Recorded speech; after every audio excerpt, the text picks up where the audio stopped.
Every now and then you find something new in your YouTube recommended feed that is completely separate from the rest. One of those was Dirty Donna. It was a story about a woman, Halloween, cigarettes, regrets, and realizations. And that was just the first video. Little did I know the rabbit hole I was about to go down. Welcome to Product, a video creator who makes ample creative use out of Avakin life, and something like Mug life, to make everything come together. Beyond what happens on the surface and frequent use of purple, I will need to offer a content warning here. This video will deal with sensitive topics, including those on screen right now. If there's anything here that might make you uncomfortable, I do advise turning this video off and watching something else. And my voice is a little bit off right now because I'm a bit under the weather, so hopefully you understand. For those who remain, let's begin.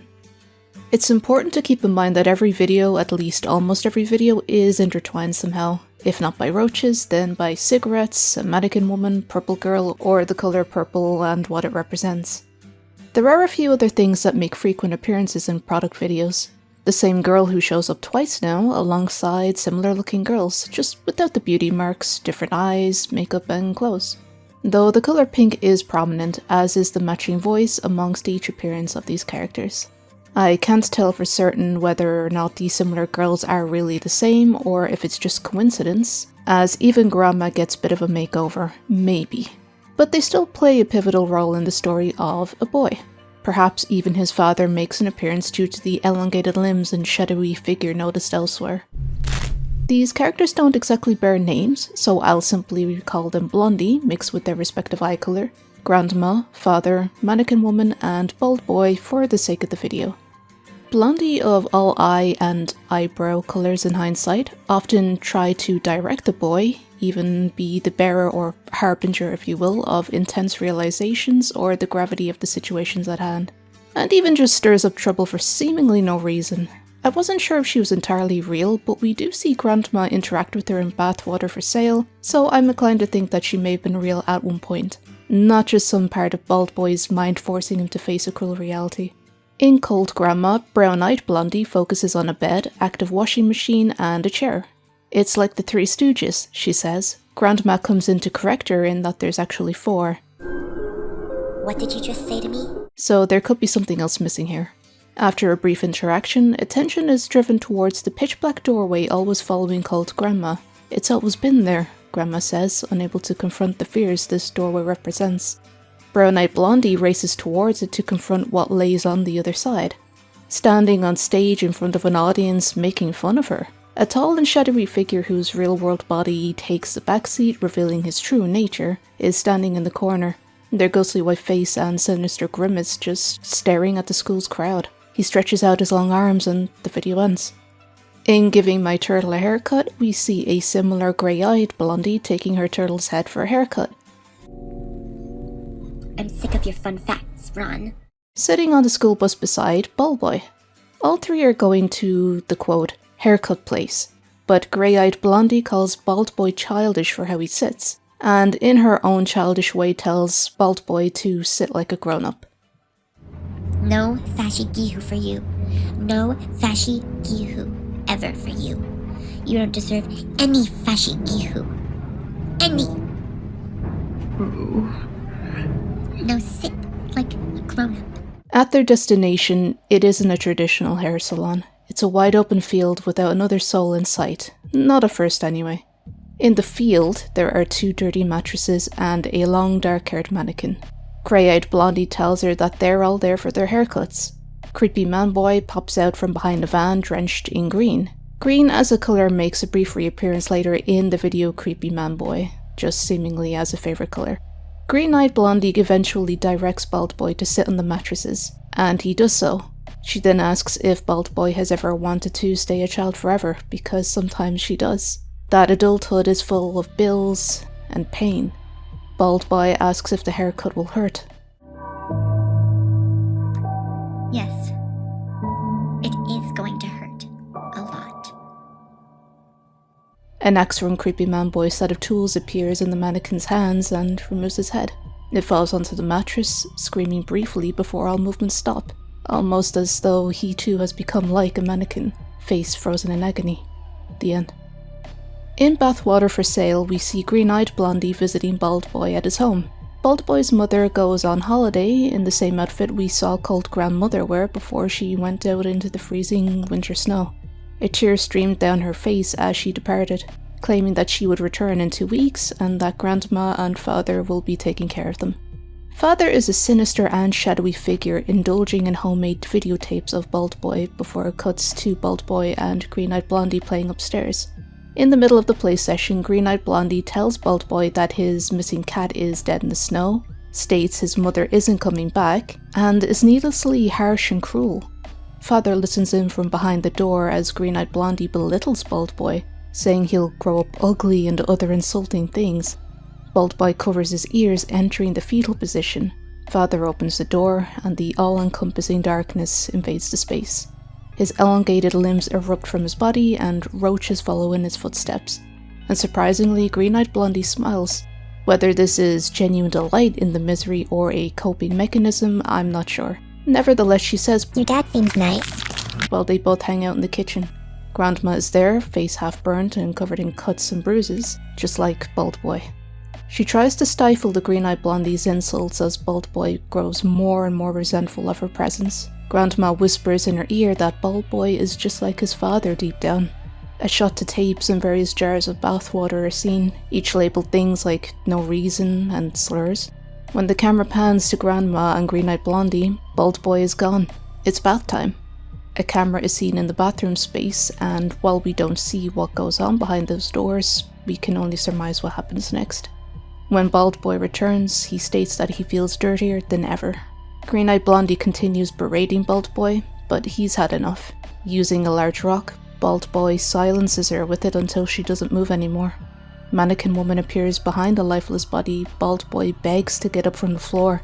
She walks away, and Bald Boy, not knowing what else to do, can only follow. Mannequin Woman dressed in wounds and bandages leads Bald Boy to the top of the roof, and a similar scenario to giving my turtle a haircut plays out. She cuts Bald Boy's head off. Father spots his head on the floor and takes it to the bathroom once more, dropping it in. The end. Whether or not the chopping off of Bald Boy's head is real, again, I can't be sure. It seems more metaphorical for entering adulthood, that time of pain. After all, he was warned it was going to hurt. Yet, we still see a physical head solely enter the bathtub. Either the viewer's experience is changed to witness only a literal sense of the situation, or we might need to change our perspective. As a side note, the mannequin lady looks a lot like Donna's sister, who was also decapitated.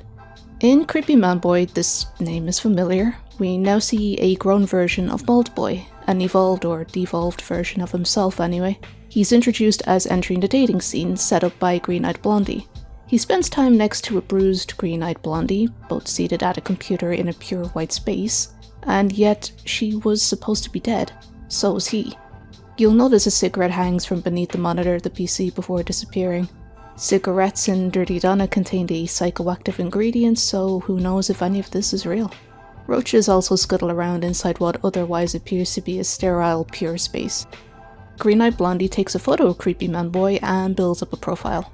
Green-Eyed Blondie doesn't know his age, or pretends not to. For hobbies, she mentions how Creepy Manboy needs to move out soon, causing him to break down. But you need to find a house. Really soon. Okay, calm down. Shushing him to calm the outburst like an adult might. Her face turning blood red for just a moment as well, foreshadowing of past deeds. Green-Eyed Blondie suddenly starts bleeding from her nose here. Creepy Manboy's attention stares from the blood to the image of what looks to be a similar mannequin woman from before, well behind the camera. A box covers her head, a crude drawing of a smiling cat drawn on top. Green-Eyed Blondie calls him back, telling him not to look at her, yet Creepy Manboy can't help himself.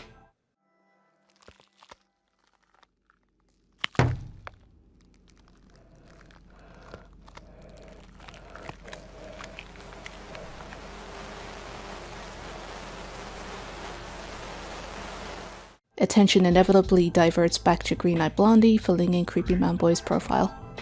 She continues to belittle him in it. While it's much milder or simply subtler, she is still cruel. Perhaps Creepy Manboy has made this milder version in his head as a coping mechanism. "I'm still growing up even though I'm a full-grown adult," is typed on screen in response to the question of whether his parents hid him as a child. The profile is then set, and they wait. The first match. An unborn fetus, a strange one. The next match is a woman named Melancholy who clearly has a narcissistic streak, and either blood on her mouth or from the nose in her profile picture. Either she's a man-eater or something else is going on. Melancholy is situated 5 kilometers away and quickly counts down to 0. Melancholy wastes no time on seizing her chance. Creepy Manboy gets ready with a still insulting green-eyed blondie until the perfect outfit is chosen. It probably wasn't fully her idea. At a restaurant, Mannequin Woman still stalks Creepy Manboy on his date. Nevertheless, Melancholy entertains Creepy Manboy in a way she deems fit. When he asks the waitress for an order of milk, Melancholy requests one too, to be poured out on the table so she can lap it up, quote, "Like a stray cat." This despite her severe lactose intolerance, stating people should twist who they are to suit others. And that's how Mother did it for Pa, doubly insinuating that's how she bagged him, as well as pretending that was her warped method of caring for others. "Might I know your favorite color, madam?" Green. When the milk arrives, the waitress can't help but laugh after pouring the milk out. Melancholy hisses, jumping slightly towards said waitress only for it to fall backwards in shock, glass penetrating her eye as she tumbles to the floor. This triggers Creepy Manboy, who can't block out Mannequin Woman any longer, finally recognizing her just in time to see her head fall off, roaches streaming out with the blood. She's entered adulthood. Mannequin Woman likely helped Creepy Manboy do so too. Coming to, Creepy Manboy no longer spots Mannequin Woman seated behind Melancholy, who asks then what got Creepy Manboy into dating. "The little girl," he responds. Melancholy, confused, wonders if Creepy Manboy meant his daughter. "But no, my friend," he elaborates. As soon as Melancholy says how weird that is, it triggers Creepy Manboy again. A scene possibly unrelated to Bald Boy and Creepy Manboy plays out in Mother's Home, another of Products videos. So who is the girl? There may be an issue with securing significantly different characters for videos, which would make sense, as they come from Avakin life. Some creative liberty needs to be utilized eventually to differentiate characters. Yet the voice very specifically connects them when we look beyond physical appearances, and again that could just be a thing in Products videos in general. It could just be a coincidence. Even in Pumpkin Spice Season, an older version of Blondie appears there too. Yet whenever someone like Blondie pops up, she always causes either trouble, some realization, or a breakthrough of a variety, even if it's just for the viewer to behold and unravel. Of course, I'm not a member yet, so I don't know what's happening in Grandma's head or stretching. And this really could be a load of nonsense I'm spouting. Mannequin Woman is another strange one. She can move around, as seen in Bathwater for Sale, yet it could still be a hallucination of some form. It wouldn't be the first time hallucinations have been used in Products videos. Videos Mother and Dirty Donna feature hallucinations where people both moved and acknowledged the main character. Otherwise, she might be real and is some kind of supernatural force, or was once alive in another way, not simply something of a visual cue for when children enter adulthood. None of the answers involved are particularly kind. It's misery no matter what. And again, the character has changed from giving my turtle a haircut, so this could be an entirely different entity. Even at the start of giving my turtle a haircut, there is a mannequin amalgamation there as well in the same type of scantily clad outfit. And break-in security cam footage from Product also has a similar character with cuts all over the body, but has red hair this time, turning somebody else into a still mannequin-esque figure with 3 chopped heads connecting at the waist with no lower half in sight. Themes of neglect continue in the most horrendous forms. Father is a source of torment and violence, Bald Boy's mother likely is never coming back, severely underprepared for the harsh conditions outside the family home. Fetus might be related to the end clip in Creepy Manboy's video due to aspects of fertility, to a relationship's future with Melancholy, whether it be literal or figurative, birthed in some manner further on, or is a relation to Mannequin Woman in some way perhaps, or someone who looks like Mannequin Woman, as in the second video mentioned. After all, the red-headed woman who breaks into the home may be a link or not at all. Grandma from Mother clearly looks like the same grandma viewed in Bathwater for Sale, but who really knows? I'm sure you can see where I'm going with this. Nothing can be said for certain, except for the fact that these videos do involve adults using youths for nefarious reasons, to put it lightly, and other less than savoury things going on that can happen in any given household. The tact in approaching these themes is given some grace, however, and that is appreciated. It makes these matters that much more impactful. The amount of what-ifs are, however, what I love about product videos. They're countless, and it's easy to start reading into things too much. I don't want to give away anything else just in case, so check out their channel linked in the description below. It's all quite an experience. I've laughed at the random snippets of hilarity and sheer ridiculousness thrown in to parallel the absolutely awful situations at hand.